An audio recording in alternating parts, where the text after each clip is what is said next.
আল্লাহ তাআলা বললেন, ও দুনিয়ার মানুষ তোমরা শোনো, আমি আল্লাহ তাআলা আমার দোস্তরে আমার হাবিবরে বানায় দিলাম রহমত স্বরূপ। কি স্বরূপ? জোরে কোন কি স্বরূপ? রহমত স্বরূপ বানায় দিছি। ও দুনিয়ার বন্ধুরা, মহাস্টুডের ভাইরা, একটু খেয়াল করে দেখেন, আল্লাহ নবী দুনিয়ার বুকে আসে নাই, এখনো আসে নাই। মা আমিনার গর্ভে বাবা দুনিয়ার বুকে বেঁচে নাই। আল্লাহ নবীর বাবা দুনিয়ার বুকে বেঁচে নাই, নবীও দুনিয়ার বুকে আসে নাই। তোমার বন্ধুগণ, আমার ভাইরা, আমার কোরআনের সম্মান বোঝানোর জন্য একটু চেষ্টা করতেছি। নবীরে না চিনলে তো আসলে সম্মান বুঝবো না, কথা কোন ঠিক কিনা? নবীরে চিনলে তার উপরে ইতাআত করতে আমাদের সুবিধা হবে। আল্লাহর নবীর দুনিয়ার বুকে এখন আসে নাই, নবীর বাবা দুনিয়ার বুকে জীবিত নাই। মা আমিনা রসুলকে পেটে নিয়ে এবার গেছে পানি আনার জন্য সাফা মারওয়ার পদদেশে। সোনার বন্ধুগণ, আমার ভাইরা, আমার হাদিসের ভিতরে লেখে, মা আমিনা যখন পানি আনার জন্য কূপের কাছে যায়, আরবের অনেক মহিলাগুলা আমিনারে ব্যারিকেড দিয়েছে, ও আমিনা শোনো না, তুমি পানি আনার জন্য আসো, কিন্তু একটা বিষয় বুঝি না, তোমার গায়ের থেকে সুন্দর এত সুঘ্রাণ, এত সুন্দর ঘ্রাণ কোত্থেকে বাইর হয় আমারে তোমার বলতেই হবে। দামি দামি সেন্ট তুমি কোন জায়গায় পাও, আমার কি বলবা না? মা আমিনা ডাকতে বলে, ও মক্কার মেয়েরা তোমরা শোনো, আমার স্বামী নাই, আমার তো সন্তানও নাই, আমার কে কামাই করে খাওয়াবে? আমি তো একটা দুস্থ, একটা অসহায় একটা মানুষ, আমি কোথা থেকে সেন বাহির করে সেন দেবো? আর কে আমার সেন কিনে দেবে? কি কথা বলো?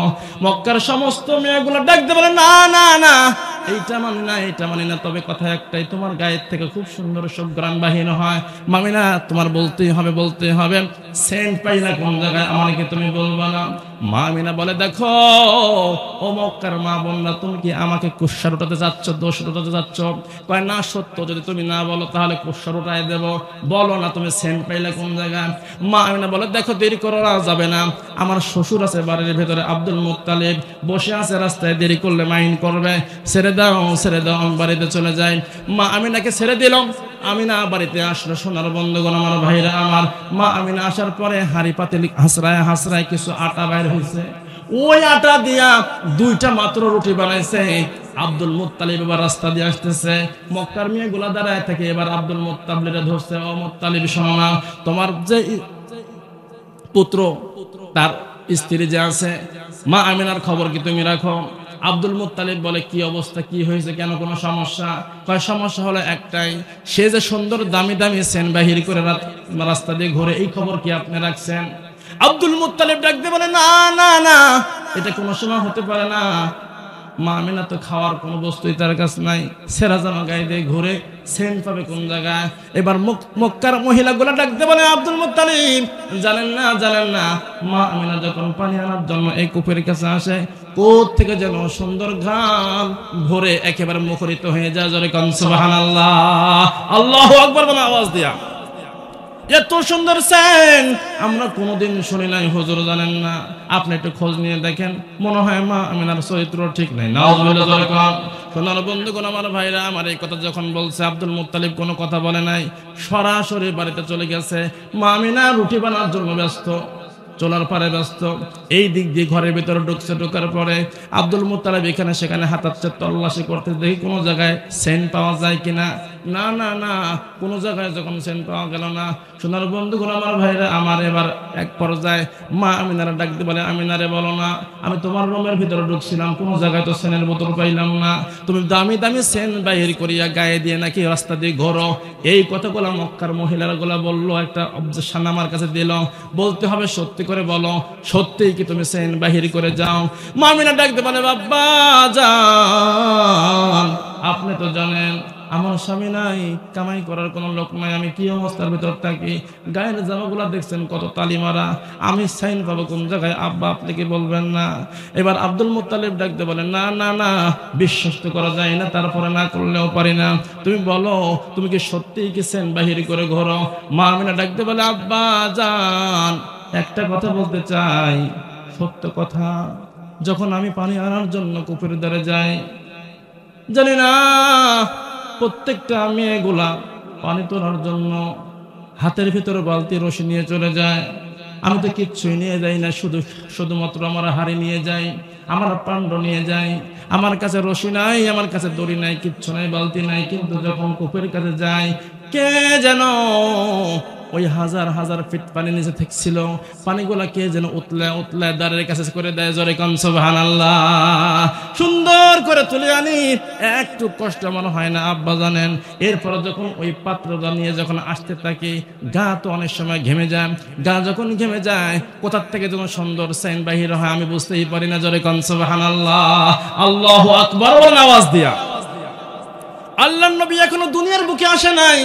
মা আমিনা ডাক দেয়, আব্বা আপনি জানেন না, আমি বুঝি না, রাস্তা দিয়ে যখন হাঁটতে থাকি হিংস্র প্রাণীগুলো আমার সামনে দাঁড়ায় যায়, আমি তখন ভয় পাই। তখন তারা মানুষের মতো কথা বলেন না, আপনি ভয় পাবেন না মা আমিনা, আপনারা দেখার জন্য, আপনার কদমে সালাম করার জন্য আমরা লাইন ধরে দাঁড়ায় আছি, কোনো সময়ের জন্য আপনারা আমি কামড় দেব না, থাবাও দেব না, ভয় পাওয়ার কোনো কারণ নাই। আব্বা জানেন এই কথাগুলো বলে। সোনার বন্ধু, এই কথা যখন মা আমিনা বলছে, আব্দুল মুত্তালিব বুঝে ফেলছে, না না না, আমার বৌমার চরিত্র খারাপ না, আমার বৌমার চরিত্র খারাপ না, যা বলছে ভুল বলছে, জোরে কোন সুবহানাল্লাহ। আল্লাহু আকবার বলেন নামাজ দিয়া। একটু জিকির করেন, লা ইলাহা লা ইলাহা ইল্লাল্লাহু ইল্লাল্লাহু ইল্লাল্লাহ, লা ইলাহা লা ইলাহা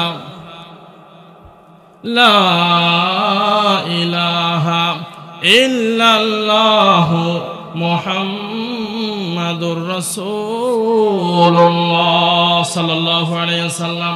সোনার বন্ধুগণ, আমার ভাইরা, আমার যে কথা বলতেছিলাম আল কোরআনের কথা, আল্লাহ নবী দুনিয়ার বুকে এখনো আসে নাই। সোনার বন্ধুগণ, আমার ভাইরা আমার, এরপর নবী দুনিয়ার বুকে আসলো, লম্বা করে ছোট করলাম।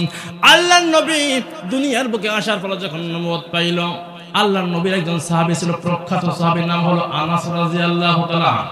নাম কি বলেন? আরেকবার বলেন। আনাস রাদিয়াল্লাহু তাআলা আন, প্রখ্যাত একজন সাহাবী, আল্লাহর নবীর কাছে দীর্ঘ 10 বছর ছিলেন। কয় বছর? 10 বছর ছিলেন। একজন ব্যক্তি জিজ্ঞেস করছে, আনাস রে, নবীর কাছে 10 বছর ছিল, নবীর সম্মান একটু বলো না বন্ধু, কেমন নবী ছিল? নবী কত হয়ে গেছে, নবী তো এখন দুনিয়ার বুকে নাই। আনাসকে বলা হলো, আনাস বলল, বন্ধু কেমন বলবো জানো, আল্লাহর নবী এত সুন্দর মানুষ, কত ভুল করতাম 10 বছরে তার কাছে থাকিয়া। শীতের রাতে নবী আমার বলতো, আনাস রে একটু গরম পানি দাও, আমি ঠান্ডা দিতাম। আমারে বলতো ঠান্ডা দাও, গরম দিতাম। লুঙ্গি চাইলে গামছা দিতাম, গামছা চাইলে লুঙ্গি দিতাম। একদিনের জন্য রাগ করে নাই, জোরে কোন সুবহানাল্লাহ। একদিনও রাগ করে নাই। আনাস রাদিয়াল্লাহু তাআলা আনহুর 2টা সন্তান, একটার বয়স 7 বছর, একটার বয়স একেবারে সবার মতো একদিন। এই বাচ্চাকে প্রসব করতে গিয়ে আনাস রাদিয়াল্লাহু তাআলা আনহুর স্ত্রী ইন্তেকাল করেন। আচ্ছা, এরকম ঘটনা আমাদের এলাকার ভিতরে ঘটে কি ঘটে না? অনেক মা বোনরা হয়তো ভাই আওয়াজ শুনতেছেন, আমাদের এলাকার ভিতরে এরকম ঘটনা ঘটে না ভাই? আচ্ছা, যেই বাচ্চাটা প্রসব করতে গিয়ে মা মারা যায়, ওই বাচ্চার জীবনে কত কষ্ট আসে। এখানে যারা বসে আছেন অনেকের হয়তো আব্বা, অনেকের জন্মদুখী আম্মাও নাই, কথা কোন ঠিক কিনা? আছেন না? না। তো এবার এই আনাস রাদিয়াল্লাহু তাআলা আনহু স্ত্রী মারা গেল, একদিনের সন্তান নিয়ে আনাস বেকায়দায় পড়ে গেল। এখন আমি এই বাচ্চাটা কেমনে লালন পালন করব, কি করলে ভালো? আনাস গেল দাসী খোঁজার জন্য বাজারে। যাওয়ার পরে একটা দাসী পাইছে। দাসীরে বলল, দাসী আমার বাড়ি তুমি যাইবা? দাসী বলল, ঠিক আছে, কাজের জন্য তো যাবো, সমস্যা নাই। আনাস বলছে, কাজ করলে চলবে না, আমার বাড়িতে কিন্তু বিবি নাই। দাসীবার মনটা কেমন যেন খারাপ করলো, যে বিবি নাই, তাহলে তো মুশকিল হয়ে গেল। তো বললো, সমস্যা নেই, টাকা চাইলে বেশি দেব। আমার একটা ছোট্ট সন্তান আছে, ওর মা তো অন্ধকার কবরে চলে গেছে, তোমাকে মায়ের অভিনয় করতে হবে, পারবা না দাসী? দাসী বললো, সমস্যা নেই, টাকা বাড়াই দিলে পারবো। আমরা অনেক সময় কাজের লোক চাই না, টাকা বাড়াই দিলে সব কাজ করা যায়, কথা কোন ঠিক কিনা ভাই? তো দাসীকে ভাড়া করে নিয়ে গেল। আনাস বাড়িতে নিয়ে যা বলছে, দাসী শোনো, পুরা বাড়ির দায়িত্ব তোমার। এই ছোট্ট বাচ্চাটার মা তুমি আজকের থেকে হয়ে গেলা, টাকার কোনো বিকল্প নাই, কিন্তু বাচ্চাটা যেন মায়ের অভাব বুঝতে না পারে, এরকম তুমি ব্যবহার করবা, অভাব থাকবে না। দাসে সুন্দরভাবে চলছে। বাচ্চাটা মোটামুটি 2-3 বছর বয়স হয়ে গেছে। হঠাৎ করে দাসীর মনের ভেতরে ইবলিস দিছে ধোঁকা। কোরআনের বিষয়টা বোঝানোর জন্য বলছি। ইবলিস দিছে ধোঁকা, বানায় ফেলছে বোকা। দাসীর বলছে, দাসী তুমি কি সারা জীবন শুধু দাসীগিরি করবা? তোমার কি মনে চায় না তুমি পুরা বাড়ির মালিক হবা? দাসী বলছে মনে তো চায়, কিন্তু কেমনে সম্ভব? আমি কি মালিক কোনোদিন হতে পারবো? কোনো কি সিচুয়েশন আছে? বলে একটা সিচুয়েশন আছে, আমি তোমার একটু বিষ দেব। বিষ দিয়ে কি করবো? বলো আনাস মানে মলিক তোমার কাছে কোনোদিন কোনো কিছু খায়? হ্যাঁ, সবসময় শরবত খায়। তো এই শরবতের ভেতরে এক পেয়ালা বিষ মিশাই দেবা। নাউজুবিল্লাহ জোরে কর। ইবলিসের কাজ দেখেন, অসম্পূর্ণ কাজকে সম্পূর্ণ করার দায়িত্ব হলো ইবলিসের। বুঝেন এই কথা? তো ইবলিস বলতেছে তুমি এক পশলা বিষ মিশাই দিবা দুধের ভেতরে অথবা শরবতের ভেতরে, খায়া মরে যাবে, দাসী তুমি পুরা বাড়ি মালিক হয়ে যাবে। নাউজুবিল্লাহ জোরে কর। সোনার বন্ধুগণ, আমার ভাইরা, আমার মা বোনদের মনটা এমনিতেই নরম, ইবলিস বানায় দিল গরম। ও দাসী, টেনশনের কোনো কারণ নাই, চিন্তার কোনো কারণ নাই। তুমি এক পশলা বিষ যদি মিশাই দিবা, সকালবেলা ঘুম থেকে উঠে দেখবা যে ইবলিস বলতেছে, দেখবা আনাস নাই মলিবার দুনিয়ার মুখে নাই, কেসরা খতম হয়ে যাবে, পুরো বাড়ির মালিক তুমি হয়ে যাবা। মেয়ে মানুষের মন নরম, এই কথা বলছে ইবলিসের কথা শুনিয়া দাসী ডানে ভাবে না ভাবিয়া বাড়িতে নিয়ে আসছে বিষের বোতল। আনার পরে দাসী যখন দেখছে মনে হয় এখন আমার কাছে শরবত যাবে, এক পশলা বিষ মিশাই দিয়েছে। দাসী ভাবছে বিষ যখন খাওয়াই দেবো আনাস মরে যাবে নিশ্চিত, বিষ খাইলে তো মানুষ মরে যায়, কথা কোন ঠিক কিনা, বাঁচার তো কোনো কায়দা নাই। সকাল যখন হয়ে গেল, আনাসের দাসী দেখতেছে আনাস দিব্যি সুন্দর করে হাঁটিয়া ওযু করিয়া মসজিদ ঘরের ভেতর জড়ে গেল। জড়ে গান সুবহানাল্লাহ। দাসী চিন্তায় পড়ে গেল, ব্যাপার কি? বিশ্বের কি কোনো ক্রিয়া করে নাই? বিশ্বের কি রিয়াকশন করে নাই? রিয়াকশন করছে, ব্যাপার কি বুঝলাম না। হাদিসের ভিতর লেখে আবার একদিন খাওয়াইছে, একদিন, 2 দিন, 3 দিন যখন খাওয়ায় কোনটাই কাজ হয় না। এরকম করতে করতে 39 দিন 39 পেয়ালা বিষ খাওয়াইছে। জোরে কর নাউজুবিল্লাহ। 39 দিন 39 পেয়ালা বিষ খাওয়াইছে, তারপরে আনাসকে মারতে পারে নাই। আনাস যখন মরে নাই, আমাদের এলাকায় এখন খেজুর গাছ আছে, নাটোরে আছে না নাই? এই খেজুর গাছের রস যখন কম পড়ে মানুষ একদিন পালিত দেয়, দিলের রস জমা হয়, কথা কোন ঠিক কিনা? গাছ স্বস্তি পায়, এরপরে পরের দিন লাগলে রস বেশি হয়। এরকম করে না ভাই? মনে হয় করে। তো দাসী আবার একদিন বন্ধ দিয়েছে যে আজকে বিষ তোরে খাওয়াবো না। ঘটনা কি বুঝি না, সারা গায়ে কি হ্যাং হয়ে গেছে নাকি? তোর বিষ দিয়ে কাজ করা যায় না, ব্যাপার কি? তো একদিন বিষ খাওয়ানো বন্ধ করে দিয়া চুপ করে আছে। সকালবেলা উঠিয়া গুনগুন করে কাঁদতেছে। আর আনাস মানে মলিকটা উজু করিয়া যা নামাজ পড়ে এবার আসে সুন্দর করি, বিসমিল্লাহির রহমানির রহিম, ইয়াসিন আল কুরআনিল হাকিম, ইন্নাকা লামিনাল মুরসালিন। আল্লাহু আকবার। সুন্দর করিয়া গুনগুন করিয়া কোরআন পড়ে।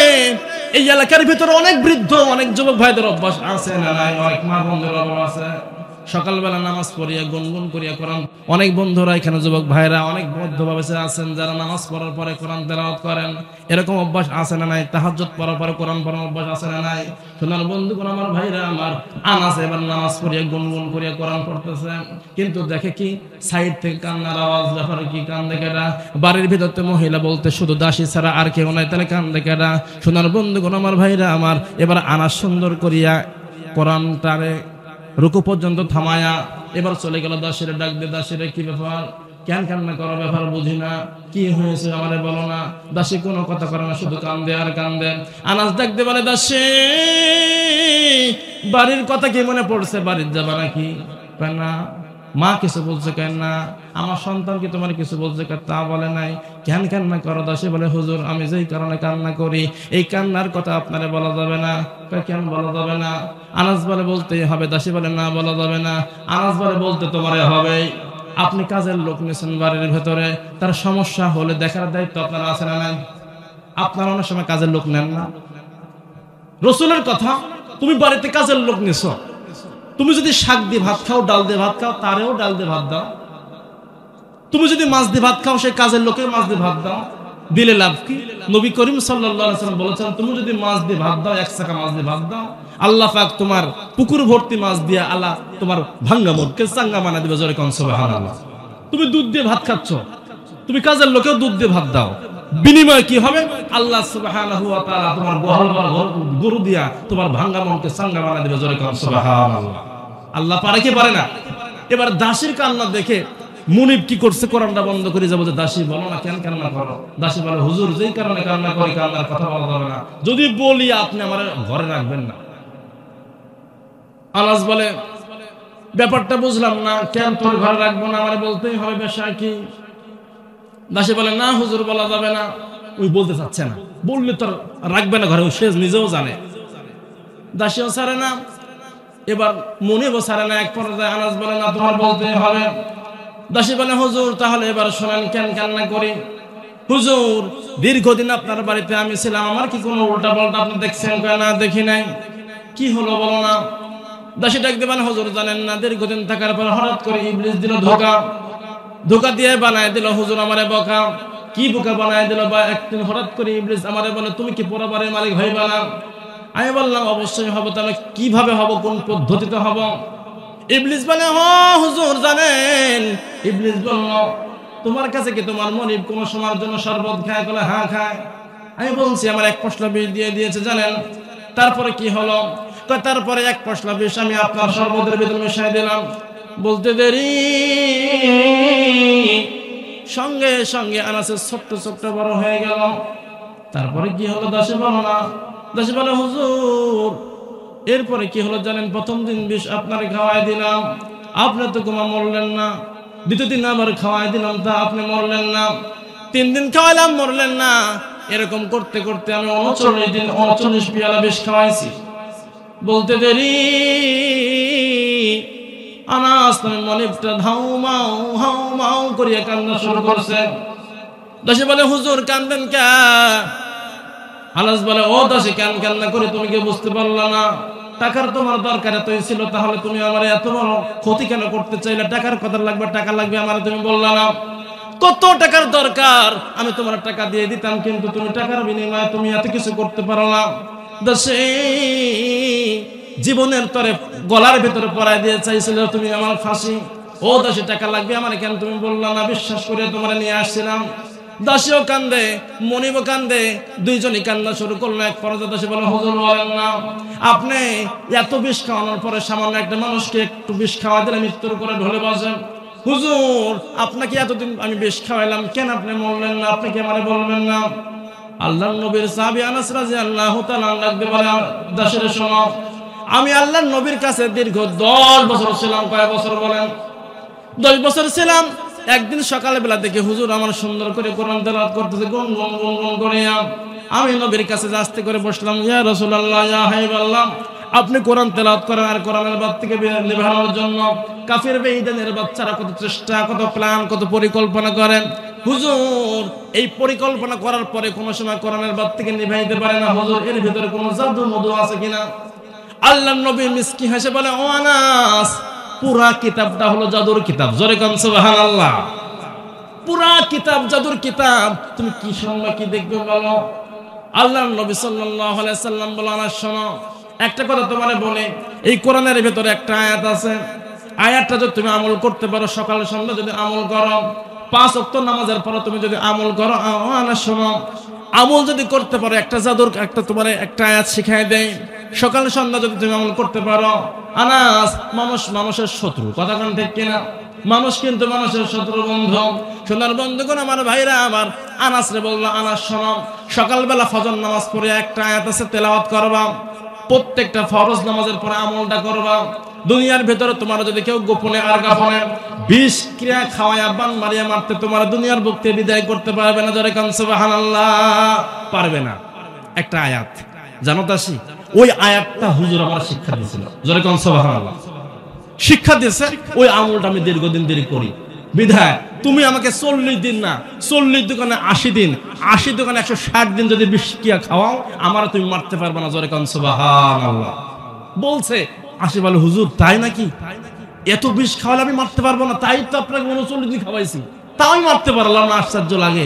আমি চিন্তা করি কেন, মানুষকে সামান্য একটু বিষ খাওয়ালে মানুষ মৃত্যুর করে ঢলে পড়ে, আপনি মানুষ না, জিন না, অন্য কিছু, হুজুর আপনি মরলেন না। হুজুর ওই আয়াতটা কি বলবেন না? আনাস ডাক দিয়ে বলে দাসী আয়াত শোনার খুব খুশি তোমার? কাহা। ডাক দিয়ে বলে ও দাসী, আয়াত যদি সত্যি তুমি চাইতা, তাহলে কেন তুমি মারতে আমারে চাইলা? এইটা কি তুমি ঠিক করছো? দাসী বলে হুজুর আমি বুঝতে পারছি আমার ভুল হয়েছে কোন জায়গায় হুজুর বুঝতে পারছি হুজুর ওই দিকে না যায় আমার শেখানোর জন্য সুযোগ করে দেন। এবার আনাস ডাকতে বলে ও দাসী তুমি জানো না আল্লাহর নবীর কাছে যখন বসেছিলাম আমি তখন ছিল বাদ ফজর। কোন ফজর? এখন একটু বেলা হয়ে গেল 9টা বেজে গেল। দাসী এখন সম্ভব না তুমি আমার বাড়িতে থাকো, জোহরের নামাজ হবে নামাজের পরে তুমি আমি শিক্ষা দেব। দাসী বলে না হুজুর না আমি আর থাকবো না, আমার মনের ভিতর হয়ে গেছে ভয়, কয়েকদিন সব যখন জেনে গেছেন আপনি এবার আমি থাকা রিস্ক হয়ে গেল, কেন আপনি তো আমার আর ভালোবাসবেন না, আগের চোখে আপনি আমার দেখবেন না। সোনার বন্ধুগণ আমার ভাইরা আমার আনাস ডাকতে বলেন না আর টেনশন করার কারণ নাই, আমি তোমার শিক্ষা দেবো, তবে থাকতে হবে বাদ ফজর। ও মহেশপুরের ভাইরা আপনারা যারা নামাজ পড়েন আর না পড়েন এই আয়াতটা শেখার ইচ্ছা আছে না নাই? আছে কার কার? হাতটা ছাড়েন তো দেখি। লিল্লাহে তাকবীর, লিল্লাহে তাকবীর। আল কোরআনের আলো, আল হাদিসের আলো, লিল্লাহে তাকবীর। হাতটা নয়। শেখার ইচ্ছা আছে? শেখার ইচ্ছা আছে? কথা আছে শেখার ইচ্ছা। তাহলে শিখতে চাইলে থাকতে হবে কোন পর্যন্ত? বাদ ফজর। কোন পর্যন্ত? আলোচনা চলবে বাদ ফজর। সমস্যা কি আছে? কথা আমি কিনা আলোচনা শুরু করি না, এখন অ্যাটেনশন ঠিক করলাম, আলোচনা শুরু করব একটু ইনশাআল্লাহ। খারাপ লাগতেছে ছাড়িয়ে দেব। আর শেখার দরকার আছে না নাই? একটা আমল তো শেখা লাগবে, কথা কোন ঠিক কিনা? এত কষ্ট করে বসে আছেন যে আমল শিখবেন না তা তো হতে পারে না। হতে পারে? সোনার বন্ধুগণ আমার ভাইরা আমার, শিক্ষার যদি ইচ্ছা থাকে একটু সময় আমাকে দেওয়া লাগবে, সামান্য একটু সময় একটু আগায় নিয়ে যাচ্ছি। আল্লাহর নবী দুনিয়ার বুকে আসলো, দুনিয়ার বুকে যখন আসছেন ছোট্ট শিশু দুনিয়ার বুকে যখন আসলো, বন্ধুরে আমরা সকলে জানি আমাদের এলাকার মতো মক্কা আর মদিনা না, কথা কোন ঠিক কিনা? ভিন্ন টাইপ। কিন্তু যারা গেছেন তারা দেখছেন আল্লাহর নবী দুনিয়ার বুকে যখন আসছে ওই দেশের মেয়েদের সিস্টেমটা হলো দেশের মেয়ে দেশে ওই এলাকায় দুধ খাওয়ানো হয় না, অন্য জায়গায় পাঠায় দেওয়া। আল্লাহর নবী যখন জন্মগ্রহণ করে একই দিনে অনেকগুলো পুত্র সন্তান জন্মগ্রহণ করছিল। সোনার বন্ধুগণ আমার ভাইরা আমার, ধাত্রী মারা গুলো আসছিল নবীকে নেওয়ার জন্য। বন্ধুরে জানেন কথাটা শুনলে হৃদয়টা কেঁপে ওঠে। আল্লাহর নবীকে নেওয়ার জন্য অনেক দূর দূরান্ত থেকে মানুষগুলো আসছিল। আল্লাহর নবীর বাবা নাই, কামাই করার লোক নাই, এই জন্য আল্লাহর নবীরে কেউ নিল না, কোনো মহিলা নিল না। সোনার বন্ধুগণ আমার ভাইরা আমার, হালিমাতুস সাদিয়া নামটা হলো হালিমাতুস সাদিয়া, নাম শুনছেন? এই মহিলাটা আল্লাহর নবীর ঘরের যখন দরজায় দাঁড়ায় গেল, লম্বা করে ছোট করলাম বোঝানোর জন্য, আল্লাহর নবীর মা বিশ্ব নবীর মা আমিনা কোলে নিয়ে বসে আছে আল্লাহর নবীরে। সোনার বন্ধুগণ আমার ভাইরা আমার, হালিমাতুস সাদিয়া এবার আসলো বাড়ির গেটের ভিতরে, সালাম দিল, আসসালামু আলাইকুম ওয়া রাহমাতুল্লাহ, বাড়িতে কি কেউ আছেন? মামিনা ছোট্ট করে উত্তর দিল, ওয়া আলাইকুম আসসালাম, আছি। কে আসছো? আমি একজন আসছি, ধাত্রী মা। বাড়ি থেকে কেউ কি আছে? আমার একটা ছোট্ট একটা সন্তান আছে, আসো ভেতরে আসো। যখন গেছে আল্লাহর নবীরে নিয়ে মা আমিনা বসে ঘরের ভেতরে। হালিমাতুস সাদিয়া বলে জানেন যখন আমি ঘরের ভিতর তাকাইছি একবার নজর গেছে, যখন গেছে মুহাম্মাদের চোখে চোখে আমার নজর পড়ছে, বিশ্ব নবীর চোখে চোখে আমার নজর পড়ছে। নজর পড়ার সঙ্গে সঙ্গে ছোট্ট বাঁকা করে দিয়া বিশ্ব নবী একটা মিসকিন হাসি মারছে, জোরে কান সুবহানাল্লাহ। এক হাসি দিয়া আমার মনটা যেন কেড়ে নিয়েছে। আমার মনে হলো এত সুন্দর হাসি জীবন দেখি নাই। ও মা আমিনা দাও না, আমার কোলে দাও না। হালিমাতুস সাদিয়া বলেন আমিনার কোলে থেকে যখন বিশ্ব নবীর আমি কোলের ভিতরে নিলাম, দুনিয়ার বন্ধুরা তোমরা শোনো, এত শান্তি আমি জিন্দেগি কোনোদিন পাই নাই। জোরে কান সুবহানাল্লাহ, আল্লাহু আকবার আওয়াজ দিয়া। এত শান্তি। নবীরে নিয়ে গেলাম, লম্বা ঘটনা ছোট করলাম। আল্লাহর নবীরে নিয়ে গেল দীর্ঘদিন রাখার পরে। হালিমাতুস সাদিয়া বলে আমার বাড়িতে অনেক অভাব অনটন ছিল, আপনি যে মেয়েগুলা পড়াচ্ছেন মাদ্রাসার ভেতরে, এখন অনেক অভিভাবক আছেন না নাই? আমি এই জন্য কথা বলতেছি ভাই, খেয়াল করেন, বিশ্বনবীর মাও মা, আপনারাও তো মা, আপনারাও তো বিশ্বনবীর বাবা, আপনারাও তো বাবা, কথা কোন ঠিক কিনা? আজকে কিন্তু এই মাদ্রাসার থেকে একজন বোনকে কিন্তু পাগড়ি দেওয়া হবে, এটা কি আপনারা জানেন? হাফেজা হয়েছে, জোরে কোন সুবহানাল্লাহ। আপনি কি জানেন? আল্লাহর নবী জনাবে মুহাম্মদুর রাসূলুল্লাহ বলেছেন, যদি কোনো পিতা মাতা সন্তানকে যদি হাফেজে কোরআন বানায়, কি বানায়? হাফেজে কোরআন বানায়, আলেম দ্বীন বানায়, আল্লাহ পাক বলেছেন বান্দা বান্দির বাবা মার জন্য কাল কিয়ামতের কঠিন মুসিবতের সময় আল্লাহ পাক দুইটা নূরের মুকুট পরায় দিবে। জোরে কোন সুবহানাল্লাহ। এত তাপ হবে ওই মুকুটের, সূর্যের ভেতরে মানুষ দাঁড়ায় থাকতে এখন যেমন সামান্য একটু তাপ এটা সইতে পারি না, সহ্য করতে পারি না। কাল কিয়ামতের কঠিন মুসিবতের সময় যখন এমন অবস্থা হয়ে যাবে, সোনার বন্ধুগণ আমার ভাইরা আমার, এই সূর্য তার 7টা মুখ দিয়ে তাপ দেবে, জমিন পুরে তামা হয়ে যাবে। এই জমিনের পর যখন দাঁড়ায় থাকা লাগবে, মানুষের ঘামের কারণে কারো গলা পানি কারো মাজা পানি হয়ে যাবে। এই সময়তে কোনো জায়গায় ছায় নাই কিচ্ছু নেই। যখন এমন অবস্থা হবে ওই জায়গার ভেতরে মানুষের মাথা ফেটে যাবে গরমের সময়। এই সময়তে হাফেজের বাবা মার মাথার উপরে আল্লাহ পাক দুইটা নূরের মুকুট পরা দেব বাবা এবং মাকে। জোরে কান সুবহানাল্লাহ। আজকে কিন্তু সেই হাফেজাকে পাগড়ি প্রদান অর্থাৎ বোরকা দেওয়া হবে, ছেলেদের পাগড়ি দেওয়া, মেয়েদেরকে বোরকা দেওয়া হবে। জানি না সেই গর্ভবতী মা কেটা, জানি না, আমি জানি না সেই বাবা কোনটা, আজকে সেটা নেবে। আমি দোয়া করি আপনারা যারা এখানে বসে আছেন প্রত্যেকেই যেন এই নবীর ঘরে সুন্দর মাদ্রাসার ভেতরে মেয়েকে ভর্তি করাবেন। হাই স্কুলে এবং কলেজে যারা লেখাপড়া করাইছেন বন্ধু গো, ওইখানে পড়ানোর চাইতে মহিলা মাদ্রাসায় দেন দিল্লাহ।